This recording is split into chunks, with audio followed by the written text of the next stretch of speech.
अस्सलाम वालेकुम guys, how are you? Today I am here with the new opinion of Dawn. So आज का हमारा ओपिनियन है वॉश्ड अवे, जो कि जिनके राइटर हैं सज्जाद हुसैन चंगेज़ी और ये पब्लिश हुआ है अक्टूबर 3, 2023 को। जो इनके राइटर हैं, the writer is a development professional from Balochistan. So आज का हमारा जो ओपिनियन है वो भी बलूचिस्तान और उसकी सिचुएशंस के बारे में है। साथ साथ मैं इनकी रीड करूँगी, साथ साथ मैं आपको बताऊँगी कि आपने इसमें से कौन सा डाटा एक्सट्रैक्ट करना है और अपनी फैक्ट बुक में इंट्रोड्यूस करना है। So let's begin. Calls for protest against inflated electricity bills and increased fuel prices have become common in Pakistan's big cities, but one wonders how poor families in the rural areas are faring in the midst of such hardship. A household survey of 600 families in district Kach in Balochistan, Pakistan's poorest province, gives shocking details. As we know कि आजकल पाकिस्तान में क्या चल रहा है, बिजली के bill increase हो चुके हैं, फ्यूल प्राइसेस इंक्रीज़ हो रही हैं, जिसकी वजह से जो मतलब के बड़े बड़े शहरों में प्रोटेस्ट हो रहे हैं। सो फर्स्ट स्टार्ट यहीं से किया गया है कि प्रोटेस्ट के लिए कॉल्स हो रही हैं इन्फ्लेटेड इलेक्ट्रिसिटी बिल्स की वजह से और बढ़े हुए फ्यूल प्राइसेस की वजह से, जो कि पाकिस्तान के बिग सिटीज़ में हो रहा है। लेकिन हम हैरान होते हैं कि पाकिस्तान के जो सेंटर में रूरल एरियाज़ हैं उनमें कौन कौन सी हार्डशिप्स है, कौन सी हार्डशिप में वो फंसे हुए हैं। एक सर्वे किया गया 600 फैमिलीज़ का डिस्ट्रिक्ट कच्छ बलूचिस्तान के अंदर, और जो कि पाकिस्तान पोअरेस्ट प्रोविंस है, और उसने हमें एक शॉकिंग डिटेल्स दी। मतलब उनकी डिटेल्स इतनी शॉकिंग थी कि हम इमेजिन नहीं कर सकते थे। Survey respondents included families apparently benefited from the BRACE program, an EU-funded poverty reduction initiative implemented by the Balochistan and National Rural Support Program. The survey reveals that although average monthly household income has increased by 29% since the baseline in 2018, monthly expenditure has risen by more than 34% despite the best efforts of NRSP and supporting partners. The end result in that poverty in these households has increased with the net negative saving amount. If the beneficiaries of poverty reduction initiative are suffering setbacks, one can only imagine what rural families not covered by any social protection scheme must be going through. अब यहाँ पर उन्होंने बताया कि सर्वे पर जिन लोगों ने response किया था, जिन फैमिलीज़ में, उनमें नज़र आता है कि अपेरेंटली बाज़ाहिर तो वो families BRACE program and EU funding program से, रिडक्शन इनिशिएटिव और नेशनल रूरल सपोर्ट प्रोग्राम से कुछ ना कुछ बेनिफिट ले रहे हैं। अब BRACE प्रोग्राम क्या है? EU funding, poverty reduction, national rural support. तो BRACE सबसे पहले Balochistan rural development and community empowerment programme है, और यूरोपियन यूनियन ने पॉवर्टी को एलिवेट रिडक्शन के लिए, पॉवर्टी रिडक्शन के लिए एक प्रोग्राम लॉन्च किया है, नेशनल रूरल सपोर्ट प्रोग्राम। ये प्रोग्राम से ताकि रूरल फैमिलीज़ को सपोर्ट किया जाए। वो कहते हैं कि बाज़ाहिर तो वो फैमिलीज़ इन प्रोग्राम से फ़ायदेमंद हो रही हैं, लेकिन सर्वे एक्चुअली ये रिवील करता है कि वो जो उनकी मंथली इनकम है ना, वो the average monthly house hold income has increase 29% since baseline 2018 से उन रूरल एरियाज़ की मंथली इनकम 29% इंक्रीज़ तो ज़रूर हुई है, लेकिन उनके मंथली अखराजात भी इंक्रीज़ हो चुके हैं 34%। That there monthly expenditure has Ryzen more than 34% से भी ज़्यादा। 29% उनकी इनकम इंक्रीज़ हुई है और 34% से भी ज़्यादा उनके एक्सपेंडिचर्स बढ़े हैं। अब NRSP की बहुत ज़्यादा एफर्ट्स हो रही हैं एंड सपोर्टिंग पार्टनर्स की भी बहुत ज़्यादा एफर्ट हो रही हैं, लेकिन एंड रिजल्ट ये निकला है कि पॉवर्टी अब भी उन इलाकों में इंक्रीज़ हो रही है और उनकी सेविंग अमाउंट नेगेटिव में जा रही है। मतलब उनके पास कुछ है ही नहीं सेव करने को, और अपनी सेविंग्स को भी यूज़ कर रहे हैं। If the beneficiary of the poverty, अगर उन्होंने बताया कि अगर वो जो पॉवर्टी रिडक्शन इनिशिएटिव से बेनिफिट ले रहे हैं उनका ये हाल है, तो जो वो इनिशिएटिव से बेनिफिट नहीं हो रहे उनका क्या हाल होगा, उन सिटीज़ का या उन फैमिलीज़ का, जो उन रूरल एरियाज़ का, जो उस इनिशिएटिव से बेनिफिट नहीं हो रहे उनका पॉवर्टी की वजह से क्या हाल होगा। तो इस पैसेज में से आप सर्वे निकाल के लिख सकते हैं कि सर्वे किया गया है, सर्वे के बाद बता सकते हैं कि ये 3-4 प्रोग्राम है जो पॉवर्टी रिडक्शन के लिए किए जा रहे हैं। फिर आप बता सकते हैं कि सर्वे से हमें ये पता चला है कि हाउस होल्ड इनकम तो 29% इंक्रीज़ हुई है, बल्कि उनके एक्सपेंडिचर भी 34% ज़्यादा हुए हैं, और पॉवर्टी इंक्रीज़ हुई है, साथ साथ सेविंग अमाउंट नेगेटिव में जा रही है। स्पेशली ये सारा का सारा बलूचिस्तान से रिलेटेड है, पाकिस्तान से रिलेटेड नहीं। Foresight Research, a Karachi-based research firm, conducted the baseline in 2018, midline in 2021, and endline in 2023. The survey also reveals that the lion's share, 72% of total household expenditures, averaging rupees 24,720, spent on food. This was 60% in 2018, 66% in 2021. If three-fourths of a family budget is taken up by food expenses, there is no room to build assets or invest the personal and professional skill development. This is also evident from the land ownership pattern, which has been reduced 2018. Since 2018, a decline of 5% have been reported. In other words, most households are living at the basic survival level or even struggling to maintain the ownership of their assets. अब उन्होंने बताया कि Karachi based एक research firm है, उन्होंने एक experiment conduct किया 2018 में, इसकी बेसलाइन थी मिड, वो 2021 में पहुंचा, 2023 में उसका लास्ट हुआ। उस सर्वे में ये बताया गया कि फैमिलीज़ की जो इनकम है उसका लाइन शेयर, मतलब बहुत बड़ा हिस्सा 72%, जो कि एवरेज बनती है 24,720, सो वो फूड पे स्पेंड हो रहा है। मतलब कि 2018 में 60% इनकम फूड पे स्पेंड हो रही थी, 2021 में 66% इनकम फूड पे स्पेंड हो रही थी। अगर उनका तीसरा हिस्सा 3/4 पार्ट उनका फूड पे ख़त्म हो जाएगा, तो वो अपने पास ना उनके अपने असासे बनाने के लिए उनके पास पैसे होंगे, ना ही उनके पास पैसे होंगे कि वो अपनी पर्सनल और प्रोफेशनल स्किल डेवलपमेंट पर उन पैसों को लगा सकें। इसका एविडेंट ये है कि असासों का एविडेंट ये है कि लैंड ओनरशिप डिक्रीज़ हो चुकी है। 2018 से 5% डिक्रीज़ देखा गया लैंड ओनरशिप में, 5% कमी हुई है लोगों ने लैंड ओनरशिप लेने में लोगों की। और ये कहा जाता है कि बहुत से जो घर हैं वो बेसिक सर्वाइवल लेवल पे रह रहे हैं और even struggling to maintain the ownership, और जो इनके पास असासे हैं ना उनको भी बचाने की जद्दोजहद में लगे हुए हैं। इस पैसेज में बहुत इंफॉर्मेशन है, काफ़ी ज़्यादा इन्फो दी हुई है कि कराची बेस्ड एक रिसर्च हुई है। रिसर्च से हमें रिज़ल्ट क्या मिले हैं कि बिग शेयर, लाइन शेयर वो अपना फूड पे देते हैं। 60% 2018 में फूड का जाता था, 66% 2021 में फूड का जाता था। 3/4 फूड का इनकम का फूड पे चला जाता है। तो उनके पास ना अपने एसेट्स के लिए कोई पैसे हैं, ना अपनी स्किल्स डेवलपमेंट के लिए कोई पैसे हैं। इसका एविडेंट ये है, उसका सबूत ये है कि उन्होंने लैंड ओनरशिप कम हो गई है 5% से 2018 से अब तक।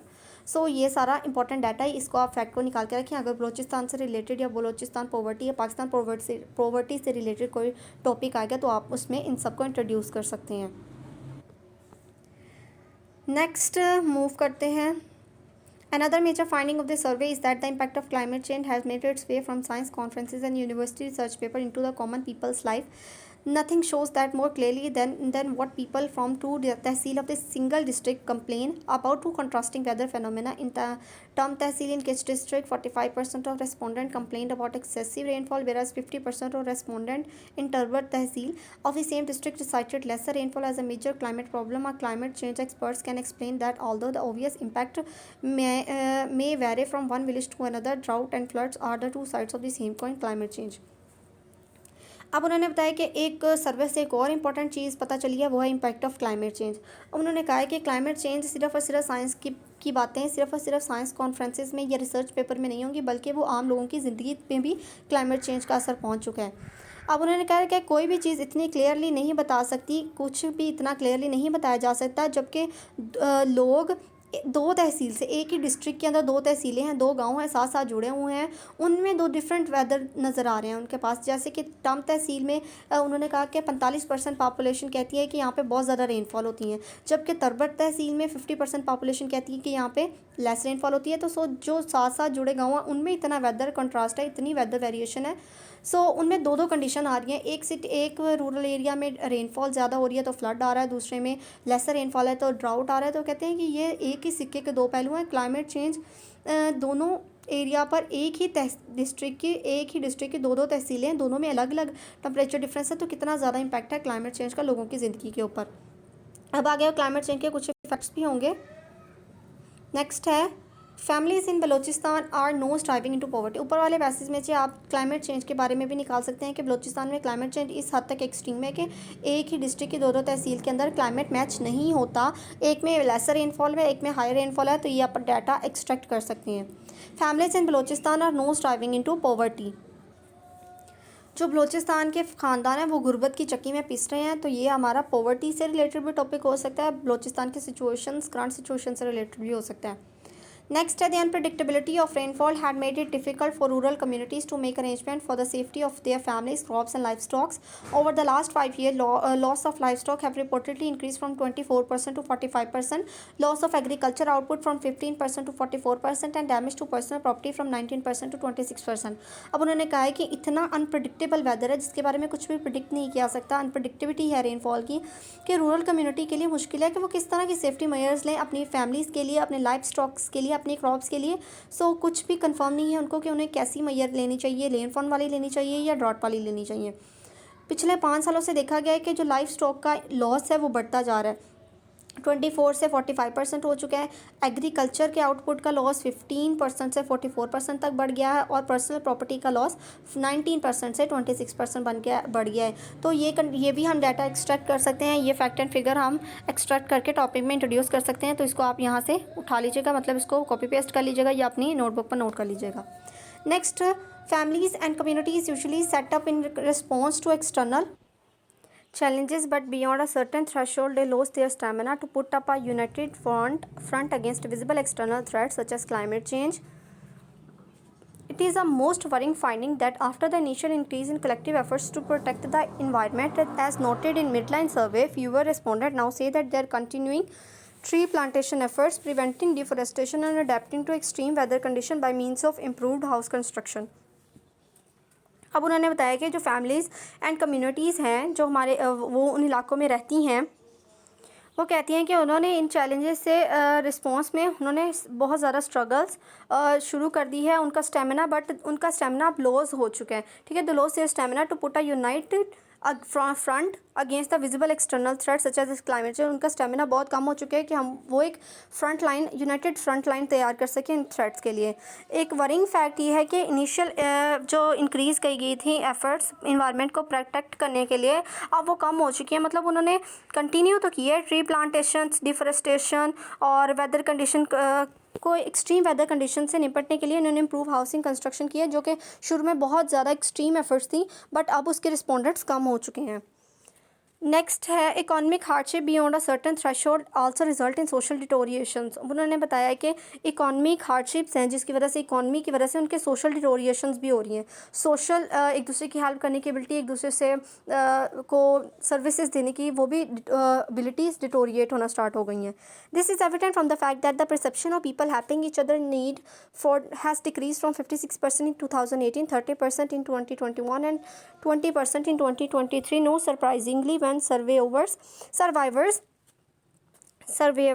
sorry to say, extremely sorry, my fault, inquired about trust in local representatives, and increased percentage of respondent 29% in 2023 compared to 20% in 2021 and 15% in 2018 opted for no trust. सो उन्होंने बताया कि सोशल डिटोरिएशन हो रही है. इसका अंदाज़ा इस फैक्ट से लगाया जा सकता है कि परसेप्शन ऑफ लोगों की परसेप्शन कि हम एक दूसरे की मदद करें. 2018 में वो 56% थी, 56% थी. 2021 में वो 30% रहेगी और 2023 में 2023 में वो 20% रहेगी. लोगों का मतलब ट्रस्ट भी उनका ख़त्म होना स्टार्ट हो चुका है. 29% नो ट्रस्ट उन्होंने शो करना स्टार्ट किया. तो उसके अलावा उसके लिए भी डाटा दिया हुआ है लोगों का अपने रिप्रेजेंटेटिव पर. उसके बाद है Balochistan has long suffered from political instability, economic deprivation and now poor families across the country are no striving into poverty. The middle class is rapidly thinning and millions of families find it hard to keep their hopes alive for economic betterment. The economic situation need a stable political leadership to plan and implement concrete measures, especially in the regions vulnerable to climate change. अब उन्होंने कहा है कि बलोचिस्तान में एक तो political instability है, economic डेप्रिवेशंस है, तो जो पुअर फैमिलीज़ हैं वो गुर्बत की चक्की में पिस रही हैं. मिडिल क्लास फैमिलीज़ कम हो रही हैं और पॉवर्टी वाली ज़्यादा हो रही है. सो इस सिचुएशन में उन्हें एक स्टेबल पॉलिटिकल लीडरशिप चाहिए और एक ऐसा प्लान चाहिए, एक लीडरशिप चाहिए जो प्लान को कंक्रीट से मेजर्स ले और किसी न किसी इंपॉर्टेंट एंड यूजफुल प्लान को इम्प्लीमेंट करे उन रीजन्स में जो कि वर्नरेबल हैं क्लाइमेट चेंज से. As for the international community, these findings should serve as yet another reminder that the regions and communities surveyed through contributing least to environmental pollution are the one bearing the brunt of climate change. The European Union has focused on Balochistan, but the central and the provincial government need to lead from the front to support the rural, poor, marginalized communities of Balochistan. अब उन्होंने बताया कि ये है कि जो countries, जो regions होते हैं जो बहुत कम इन्वायरमेंटल पोल्यूशन में कंट्रीब्यूट कर रहे हैं, वो बहुत ज़्यादा उनके इफेक्ट से असरअंदाज होते हैं। अब क्लाइमेट चेंज में बलोचिस्तान का इतना रोल नहीं होगा जितना उसके ऊपर इसका इफेक्ट हो रहा है। तो उन्होंने कहा है कि यूरोपियन यूनियन को फोकस करना चाहिए बलोचिस्तान पर, हमारे सेंट्रल को, प्रोविंशियल गवर्नमेंट को भी फोकस करना चाहिए कि वो उन सिटीज़ को क्या करें, इम्प्रूव कर सके, उनमें कुछ ऐसी कंडीशंस लगाई जाएँ, कुछ ऐसे प्लान इंप्लीमेंट किए जाए, इंफ्रास्ट्रक्चर को इम्प्रूव किया जाए कि बलोचिस्तान की कंडीशन पहले से बेटर हो जाए। So that's all about today. Balochistan के बारे में बताया गया, बहुत सा डाटा दिया गया जिसको आप एक्सट्रैक्ट करके पॉवर्टी के टॉपिक में, इकॉनमी कंडीशन से रिलेटेड किसी टॉपिक में, बलोचिस्तान से रिलेटेड किसी भी टॉपिक में इंट्रोड्यूस कर सकते हैं। और इस डाटा को आप निकाल लें और अपनी फैक्ट बुक में लिखें ताकि with the passage of time आप उसको रिवाइज भी करते जाएं और वो आपके माइंड में रहे। That's all about today opinion. मुझसे कोई मिस्टेक होगी हो तो then excuses, and for any suggestion just reply me in the comment section. Thank you so much. Like करें, सब्सक्राइब करें एंड शेयर ज़रूर करें, and press the bell icon to keep yourself updated from the daily opinion. Thank you so much. अल्लाह हाफिज़।